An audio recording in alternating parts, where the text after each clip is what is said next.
let's just give back all this information. If it can help one person, right. Cool. And like dissect what. Right. Yeah. Okay. I like that. And we're going to be able to pull together content the whole way through. So. Okay. First question is. Okay. So first question is like, what inspired you to get into real estate? Like, what was the intrigue? I don't know that there's any one specific reason. Everyone always told me like, oh, you'd be good at real estate. And truthfully, I didn't think that I would. Right. And I was like, like if I could really do that, you know, and like show houses and help people buy and sell houses, like, of course, in my head, I was like, I would love to do that. But I just didn't think it was really possible. And why? Because of like what you were doing at the time? Like you were just like in a different like role? I mean, because you were doing construction before. I was doing construction and I was working mainly new construction. So I was in these houses. I was watching, the realtors there. I was going to the final walkthroughs and things like that. Right. Where I would have to go behind them and fix things. Gotcha. I just didn't necessarily see myself in that spot. But, I always knew that I wanted to flip houses with my dad, invest them and stuff like that. So my dad one day basically gave me an envelope and was like, here's money, use it to get your real estate license. There you go. And we tried it. And did you pass your test on the first time? Yeah. Oh, you did? Yeah. Good for you. Yeah, I don't think there's any like awesome story. Like, I got kicked out of my home and wanted it wasn't like that. It was like, I really love doing it. I think it's awesome. I always wanted to be like in the building side of things. Right. But then I started getting a sale, getting 2 sales. It got to the point where I'm like, all right, I've got 8 deals now. Yeah. Within 3 months, I made more than I made all of last year. Yeah. This could be a real thing. I'm helping people. It's much more rewarding in other ways. And isn't it crazy that like you thought like at that time, like there was at some point in your life you thought like, oh no, like I could never see myself doing this. And now you literally live, breathe, and eat real estate. Well, I think like, honestly, like I think that fear is still there a little bit, is like you almost like, if I don't sell any houses this month, I'm not a realtor. Exactly. You call me what you want, but I might have a real estate license, right? But I'm not doing it, Yeah. And it's like every day you have to wake up and make the same decision again. Like I'm unemployed this morning. Yeah. And and no one's there to like call you out on it of like if you're working today or not, but you have to just like really hold yourself accountable of, okay, am I a realtor or not? Right. Yeah, no, I agree with you. And yeah, I mean, I still think about it every day. Like, hey, if I don't get up and give it my all, then, I might have to go back to that, something like that. Well, and it's unrealistic. It's an unrealistic fear for me, but it's very unrealistic, it's there, but it's there. Yeah. And it motivates me. I'm glad that I have it. Well, and now you have employees as well that are like, it's kind of like, okay. Right. Yeah. There's a lot more riding on it than there used to be. 100%.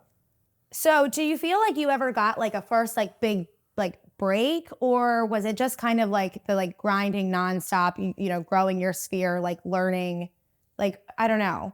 Well, I mean, I got my first sale, right? One of my good friends referred me to someone that she worked with. Okay. And like we sold her house like within a week. And obviously there were some hiccups. And then, I got another sale and another, and like every one was just completely different. Was it from like word of mouth, like family and friends just like knowing you, or was it like you cold calling in the office? Like what kind of? So you got to remember, I was working full time and had a construction company, company doing this flooring full time. So I was trying to make that jump of like, could I do this? Yeah. I've got these bills, I've got everything. Could I actually do it? Mm-hmm.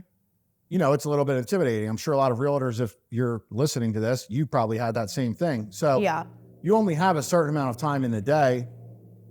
And I would work my 8 hours and then I would work another 4 hours in real estate. Right. But that was a non-negotiable for you, like doing those 4 hours, getting it all done? It wasn't even 4 hours. It was like like while I was at work doing construction, I was listening to podcasts about real estate. Like I was full blown.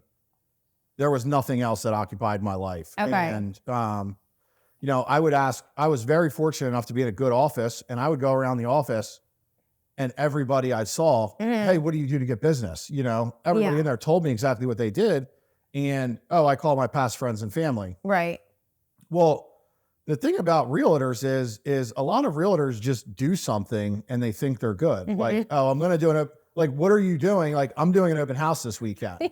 Right. So like, I'm coming from working 12 hours a day in construction and okay, I was just carrying tile all day for 12 hours. You're telling me all I have to do is call 5 of my friends? And I'm going to make what I made all week, if not more. Right. Yeah. So I'm calling 5 of my friends on my way to work. Right. I'm calling 20 of them, 30. Like I'm calling everyone I know the first day. Yeah. Now what? Yeah. Okay.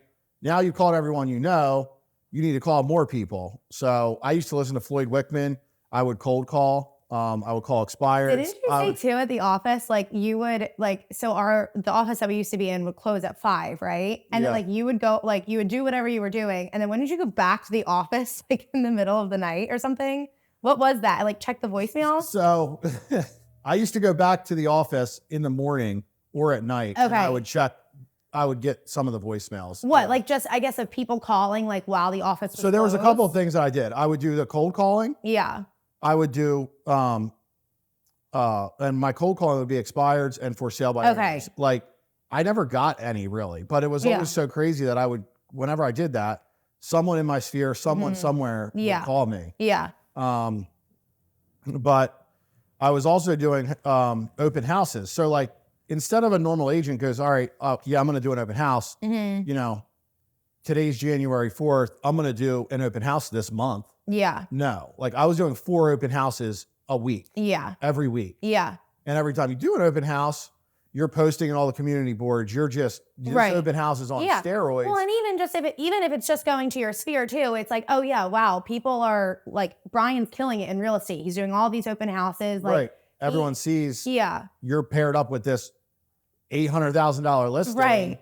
Right? You're not anymore the 18-year-old kid who just got his real estate license or whatever. Yeah. Now you're, people trust him and, you know, you're building that third thing you need there. But, so I would do open houses. Right. My first year, I sold 6 houses off open houses. I would do phone duty. Yeah. The whole, like as much as I could do phone duty, I was doing it. I just sat at the phone. Yeah. And like you said, I would go back after. Like phone duty would get done at 3 or 4. I would stay there till 8 o'clock at night at the front desk, just answering the phones, ripping them. Yeah. I sold 6 houses off of phone duty the first year. Okay. So I did 6 open houses, 6 off of phone duty. Yeah. And then my sphere of influence, my first year I did 22 and a half deals. That's wild. Yeah. And that was what, 2017? Yeah. Yeah. Okay. Damn. Yeah, it was crazy. The end of my first year, my broker's like, hey, you got like rookie of the year for the whole company, not just our region. And I was like blown away, right? Like I'm thinking, I'm not doing anything. Like I'm this little fish. I'm watching people in my office put up 15 deals a month. Yeah. You know what I mean? But, you know, obviously they have a big book of business. So, They've been doing it for a while. So how long, okay, so when you started, you were still doing construction. When did, like, how many months until you made the leap saying like, you know, I'm not doing construction anymore? Yeah. Well, it's kind of weird. Like the construction, you could just pick up jobs. You could, okay. You know, I was doing it. And then I remember I think I had like 5 deals under contract. And I had like 5 buyers that I was working with. Yeah. Couple listings coming up. And it got to the point where I was like, hey, don't put me on next Wednesday. Right. You know, and like later that day, I was like, yo, I also need off next Friday. Yeah. And before you know it, I had called out for the whole following week. Yeah. And they're like, hey man, like, you're not giving construction your all. And you're also, all my people in real estate aren't getting their all either. Yeah. So I'm like, all right, I think I could really turn this into something. You know, I made the jump way before I was supposed to. Right. I had a great mentor, Anthony Ciani. You know, me and him kind of set an income goal and a day goal. And he was like, you know, I just met with him the other day. And he was like, you also said you couldn't do it in however many months. And I did it like way before that. So we were just laughing about that. But, okay.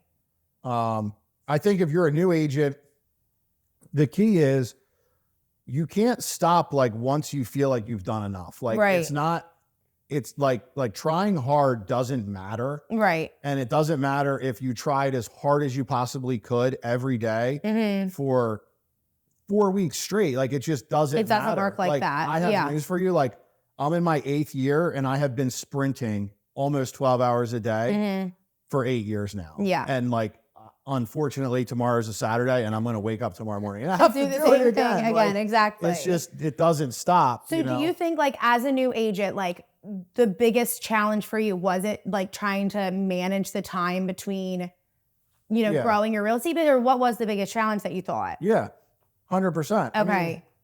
Well, first of all, you start, right? And you go into the office and you're like, what do I do today?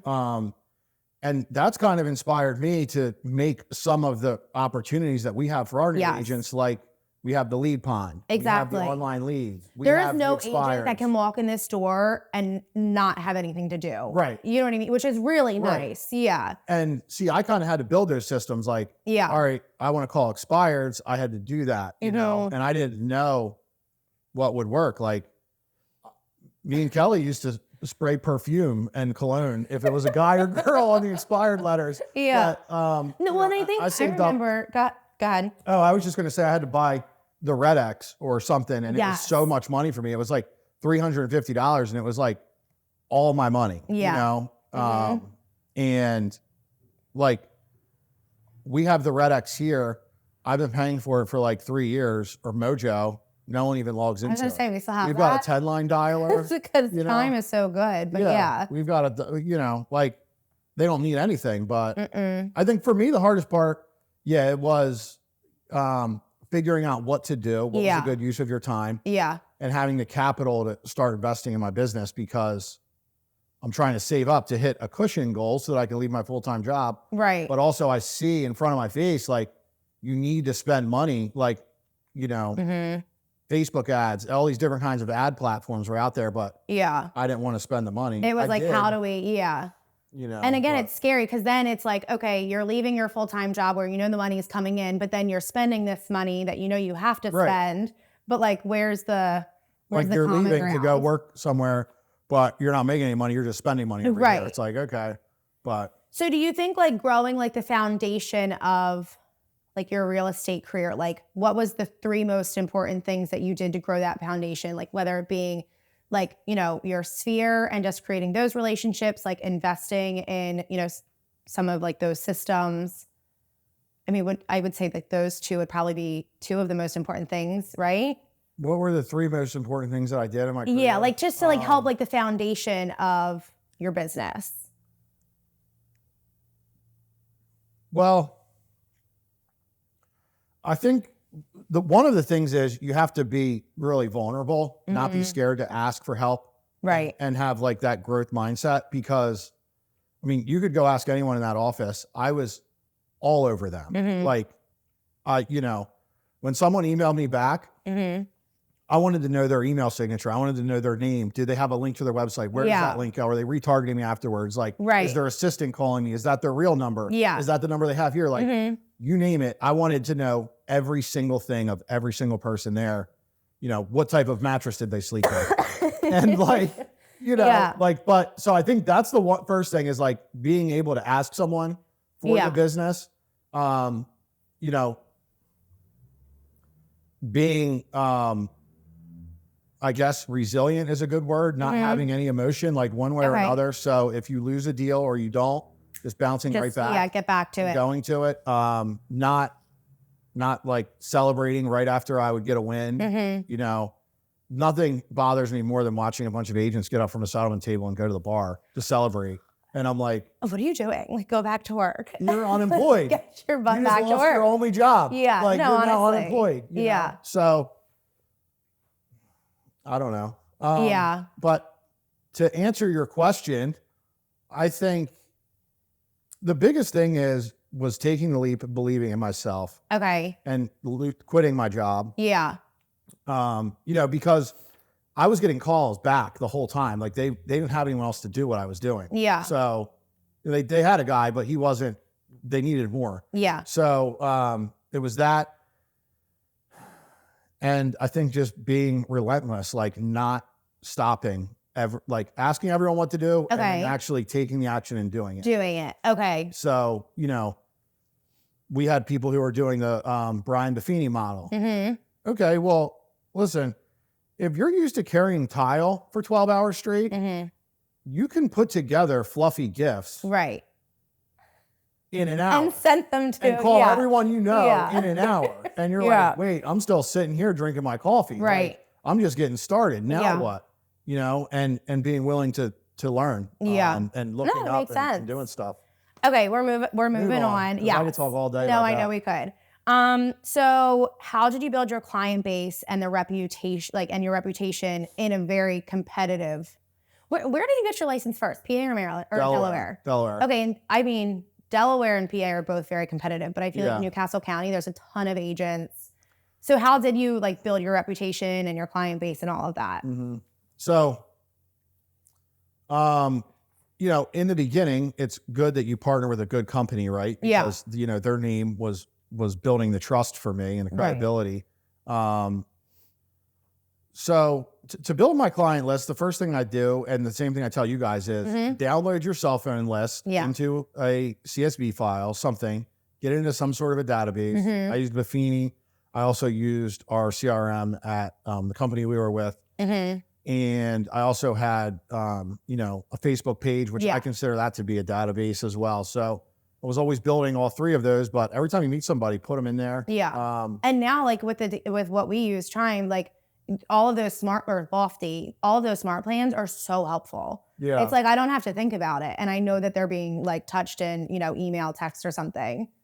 Okay. So uploading all of them to some sort of. Right. Everyone you know. Yeah. When I first went into work, I'm like, all right, what do I do? And the girl's like, you need to know everyone. I was like, okay. And she goes, do you have your kindergarten teacher on there? I said, no. And she's like, well, if she ever buys a house, do you want her to use you? You know what I mean? Wow. Yeah. No, so, it makes sense. It was getting every single person I've ever talked to into a list. Right.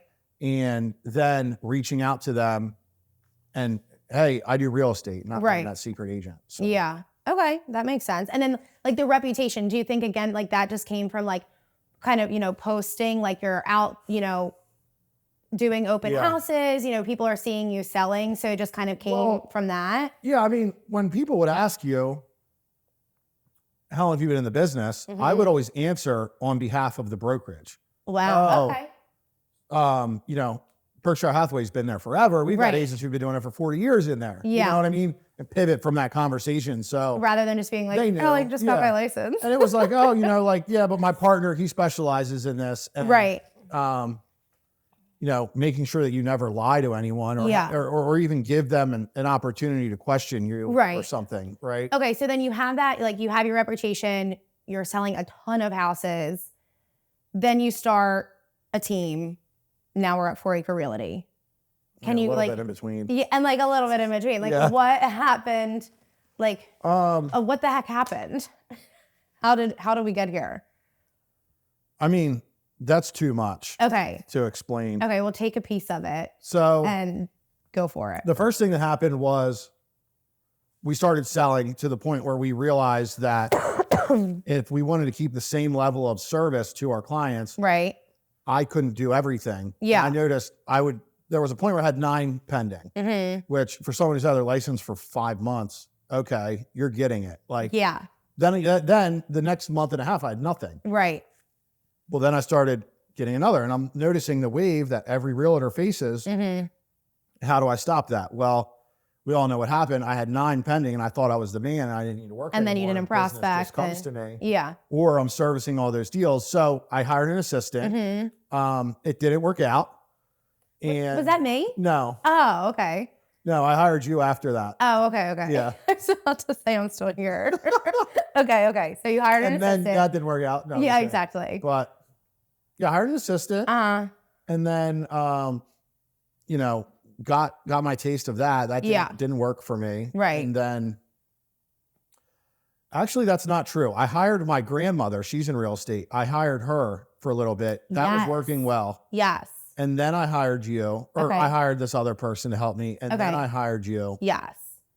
That went really well. But then I fell in love with the idea of being out showing houses, all that stuff.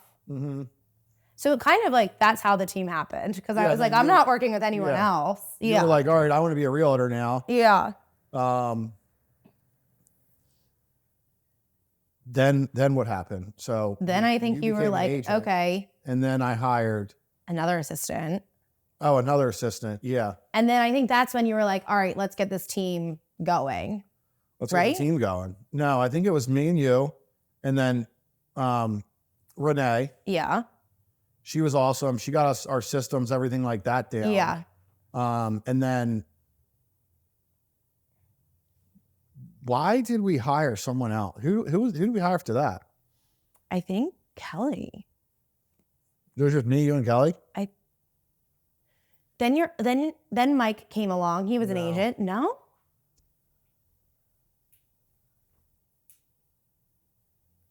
I've It's me, you, Kelly. You can ask Kelly. She'll take it from here. Yeah. She knows all like the timeline of all of that. Well, COVID happened, and then she Yeah. needed a place to work. So I was like, you can come work for me. Little Right. did I know, like, we're about to start going, you know? Yeah, like really start grooving. That was when COVID happened. Mm-hmm. And within like 6 months, I had to hire a transaction coordinator. Well, I think you were also going crazy because like you, correct me, I mean, I'm kind of like going way back now, but like during COVID, like you were sending letters to like this, like the government. Like Yeah. you were so frustrated that like a lot of people Pennsylvania just was shut. weren't working and you, Yeah. it was driving you insane. So then you needed a transaction coordinator. Well, I had her before that. I had her before COVID. I don't know okay. why, but we were busy. And, Yeah. Oh, no. I think I hired her during COVID. Who? Sharon. Yeah, you're right. Yeah. Who cares? Yeah, whatever. Regardless, we kept adding. The next piece yeah. you need is a transaction coordinator. Right. And then what? So where did the? I mean, like the idea to open your own brokerage is a pretty big one. So like, where did that come about? Just wanting to be able to kind of like. Well, I started building the team, Okay. and I noticed like the team's growing. Yeah. We're adding to the team. Mm-hmm. You know, this is your way of me giving back, me helping people for them to start and them to sell under us. Yeah. And also I them can grow. help them and I can profit off of it. So Right. I take that and I'm like, all right, well, one, we didn't have any room Mm-hmm. in the office. Right? None. And we approached It's like a shoebox. the office we were at, and they said, you know, a good suggestion would be for people to start working from home, which didn't really fit my model at all. So I was sitting out front of this office one day waiting for my accountant, and I called you and I was like, hey, can you look Write up an this offer. building for No, me? just kidding. And you were like, yeah, it's $475. And I was Yeah. like, oh my gosh, like, I'm not paying that. I said, Yeah. I didn't even look at it. Yeah. I said, can you write them an offer for $325? And you set an offer for $325. And then within like 2 hours, every time I buy something in real estate, I become like overly obsessed with it. Yep. I'm like, just give them whatever they want. And you're like, no, Like I we're not don't doing that. think we should Like, be I doing think that they're right going to now. counter us. Yeah. So they countered me at, I think, $375. Yeah. They came down like $100,000. Yeah. And we ended up settling at $360. They leave the furniture. Who cares about that? I'm off topic. We got the office, and I was Yeah. going to open a Berkshire Hathaway office here, Yeah. so that I could fit my team. I was like, Yes. but And we're on State Street. It's great for them. It's great for us. Like it's Right. a win-win. Yeah. we were at the point where, okay, we needed help. The office assistants there couldn't help, so I had to hire an assistant. I Right. replaced that. The website there wasn't all that. We replaced the website. Mm-hmm. You know, we replaced the CRM. Yeah. We replaced there wasn't a transaction coordinator. We hired for that. Mm-hmm. We started hiring agents to help us. Yeah. It got to the point where now I'm like, all right, now I'm paying for the building. Right. Wait a minute. Let's take a look back at this and look Yeah. at the bigger picture. Could you imagine if I owned my own company, right? Mhm. And I'm like, all right, let's run the numbers both ways. So I run the numbers both ways, and it ended up, if I were going to make the same amount I had made the year before, Yeah. something I didn't grow by adding all these people, it would have Yeah. ended up costing me like an extra $100,000 to work at Berkshire Mhm. because of the commission splits. that Yeah, we had. yeah. So, and that number could be wrong. Don't hold me to it. I Yeah. have no clue. But It was something It was more significant enough for expensive. you yeah. to, I mean, you And could I was like, own wait, a it's going to building. be cheaper for me to Yeah. have my own deal. So, Right. And it also gave you the freedom to, like get creative with like deals that you might want to do with builders or sellers. Like there really wasn't any restriction of what you could do at that point, right? And I mean, it was tough for me. Like I had 3 other alternative situations that could have happened. Yeah. And all of them made a lot more sense than opening Foraker Realty like at the time. Yeah. And the market was pivoting to where, you know, if you're following the market, you know that last year sales were down 50%. Yeah. The year before that, they were down substantially more. Yeah. Or less. They were down a lot, but not as much. So, you know, arguably one of the worst times to ever start a brokerage. A little bit. Company, yeah. You know, I mean, it was, yeah. Right. And taking on the purchase of this huge building. Yeah. You know, it was like a $280,000 renovation we had to do at the same time. Yeah. I'm very happy that I made the decision to open Foraker, but yeah, there was 3 other models. And the reason, I'm getting off topic, but I mean, the reason we opened this was because we're able to now help agents grow their own teams. Yeah. I got to a point at my other company where I felt like once I started to get to a point, it felt like there was no more added value. Like it felt like I was outpacing it. Okay, that makes sense. And I was like, this isn't a good feeling. I want to create an environment where I can help agents from the beginning grow all the way up through all my mistakes. And that was really hard for you. Like I remember when you were going through that, because again, like, I mean, going back to what we've been talking about before, like these were the people that were helping you when you were that new agent to be like, I mean, not to take it like anything away from you and the hard work that you did, like when you got Rookie of the Year, but you had a lot of people really supporting you. So I know it was a hard move for you, but at the end of the day, like you have to go where the growth is. I had people who were the most successful real estate agents in the country telling me the stupidest decision you will ever make is to open your own brokerage. Yeah. Multiple people. The stupidest decision you ever made. And but you already like had your mind on it? No, I was like, all right, well, I'm going to do it anyway. Like, and I don't think so. And, you know, I met a couple other good people. Yeah. And, you know, one of my good friends was doing it. And, you know, another guy was helping me down at the beach, and pretty much we went through all like the obstacles, and we were like, we got it, you know, it'll be fine. And the reality is I was spending all these expenses whether I was going to stay at another company or not, because I wanted all my own systems, my own technology and all that stuff anyway. Yeah. But it was difficult, but I have a package now that I can offer to an agent where they could do that and grow to the top so fast. You know, they could do what took us 8 years in 2 years. In 2 years, which is awesome. Yeah. So I guess like that kind of like speaking about like the difference between, you know, being an agent to a team leader to now an owner, like what challenges have like evolved? Okay, the question is, how have the challenges evolved from being an agent to being a brokerage owner? I guess it's just on a bigger scale, right? Well, you know, when you're running a brokerage, you have to be the broker and the team leader, basically. Like you have to be the leader of the teams. So, but we do have an outside broker, right? Right. Yeah, but I'm saying like when you're the broker, like the brokerage. Yeah. You know. What was your question? Okay. What are the challenges? So how have the challenges evolved from being an agent to being a brokerage owner? All right. So when you're an agent, the only thing you have to do is sell houses, right? And get listings and worry about waking up tomorrow and going to work again. Yeah. And just worrying about yourself and what you're doing. Yeah. Right. I mean. And like motivating yourself. And, exactly. Yeah. Like 9 out of 10 agents, if I could just pick them out of their bed in the morning and set them at a desk and not let them leave, they would be millionaires. Yeah. You know, but that's your biggest challenge as an agent. Yeah, no, I don't. Like you go to lunch, you wake up and dress up and go to lunch and you can sell a house to the guy sitting next to you. Like, but they don't do that. But we could argue about that later. Okay. Now once you have the brokerage. Yeah. Well, you know, while we were new, I had to still sell. So I'm still selling. Yeah. To keep everything the doors going. Open. And you know, capitalize on all the work that we've done over the years. Right. but you also have to manage all the licensing, Yeah. all of, the continuing ed, monitor all of your agents, make sure everyone's working. Yeah. Make sure There's so many different brokerage is personalities that growing. you're trying to like grow them individually and yeah.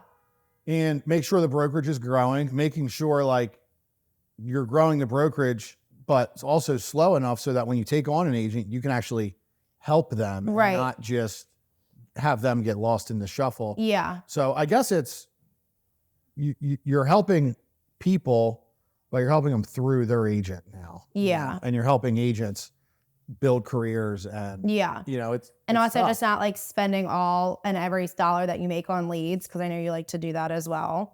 Okay, so we're moving on. Moving on. Advice for newcomers. So, I mean, I feel like you already touched on this a little bit. What advice would you give to someone who's just starting their career in real estate? First things first. You already told us, like, call your Go to preschool work. teacher. Yeah, call everyone you know, right? Yeah. But like the thing is, you need to do that the first day. You don't need to make a month out of it. Yeah. And Yeah. then you need to call everyone in your neighborhood. Right. And then you need to call everyone that they know. Okay, but again, like that's where, okay, like people used to tell me that and I'm like, but Brian, like, how do I get their phone numbers? Like, Google, how do I get my neighborhood's phone numbers Okay. to start? But if not, you can ask me. Okay. And I will give you a guy's name on Fiverr who can send them all to you. you but can sends do a that, record. which is very cool. Okay, if people just listen to that, they have an idea of what to do. What are your future goals for Foraker Realty?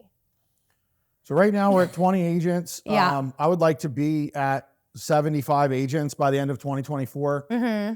I want our company big. to sell. Yeah, that's a big one. Yeah. I just skimmed right over it too.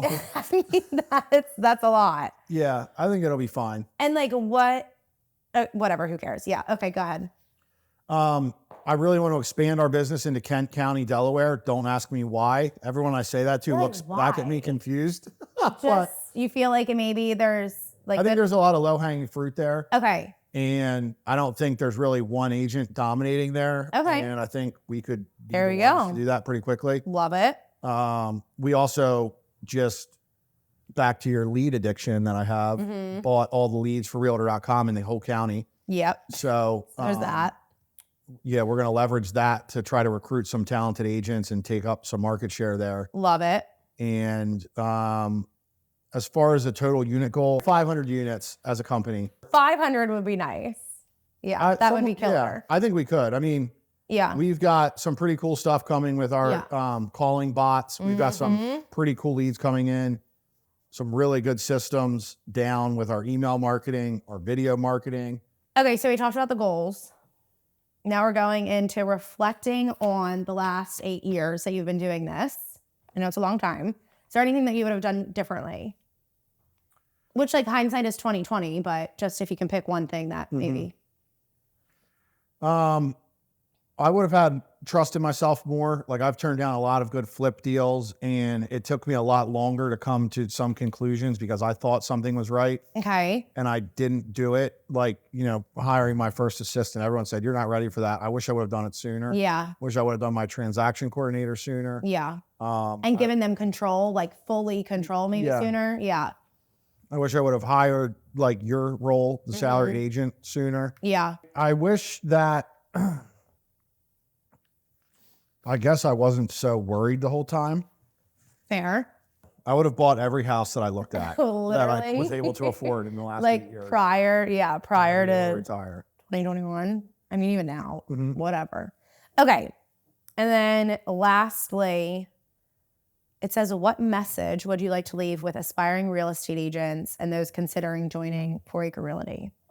I think if you're an agent, you need to make sure that there's someone on your side. You know, who's in your corner, who's rooting for you.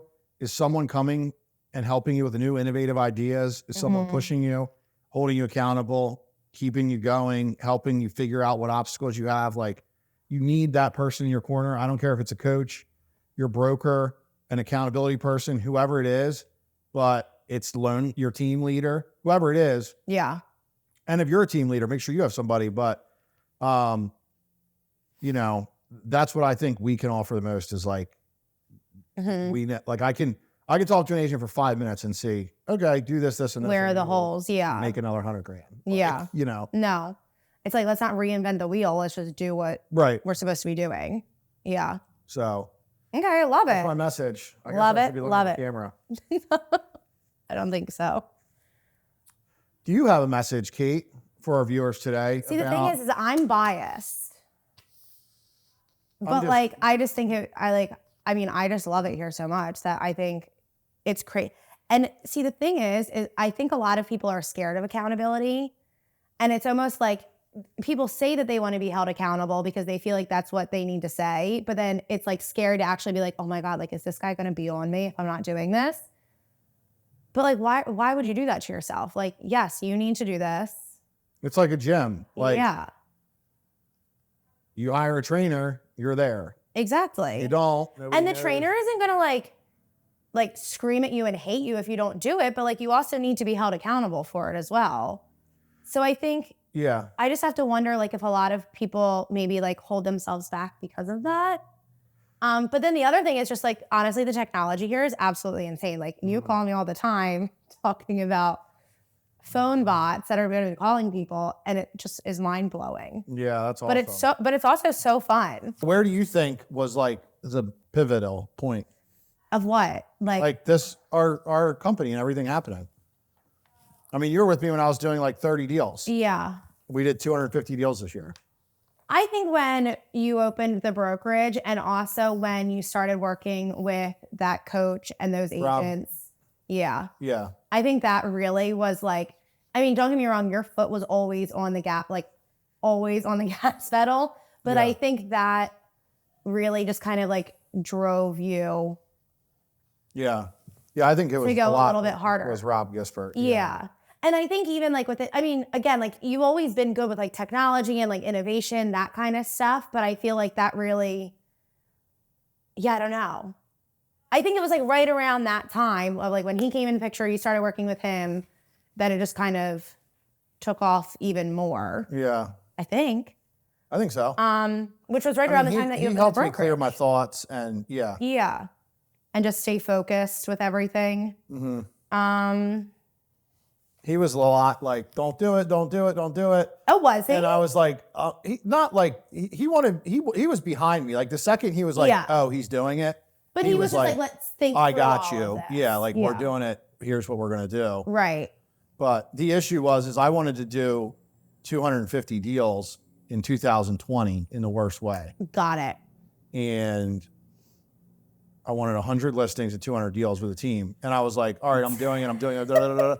And then I was like, hey, actually, I'm also going to start a brokerage. And he was like, well, wait a sec. Yeah. Like you know what you're doing. I don't know if you can get all of that. Yeah. And especially because like at the time, I mean, don't get me wrong, we had a great team, but like you were doing like the majority of those numbers, you know, It isn't like we were doing those numbers and we had 15 people on the team. Yeah. You know what I mean? So yeah, I think that's when I noticed like the most, I mean, aside from when I hired you. I came on board. Yeah, exactly. Yeah. Yeah. So gotta love Rob Gisbert, man. He's great. I'll give it to him. Yeah. He's the man. Okay. All right. Well, is that it? We're wrapping it up. What is your secret, Kate, to getting listings? I don't know. Just doing everything that you do. Just copy and pasting it. What did you get? You just got a listing. What did you do? It was actually a FSBO. Oh, so, really? Yeah, just calling them and like, I mean, I don't love calling them. It's overwhelming sometimes, but the more I'm doing it, the more I'm getting like confident with doing it. And I think too, like, it's like, okay, if they say no, like I don't need to take it to heart so much. It's just me calling them, like practicing my scripts with it. And I think again, like having like that kind of like that, like boutique brokerage, like we can benefit each other. Yeah. In this. It's not me just trying to. It's a small company. Yeah. They like it. Exactly. It's good. And we can like structure a deal that they want to take and then we just go from there. Like at least like we get in the door. So. Thank you all for tuning in today with the Foraker Realty Podcast. We are so happy to share this little bit of time with you, and we hope you can listen again here soon.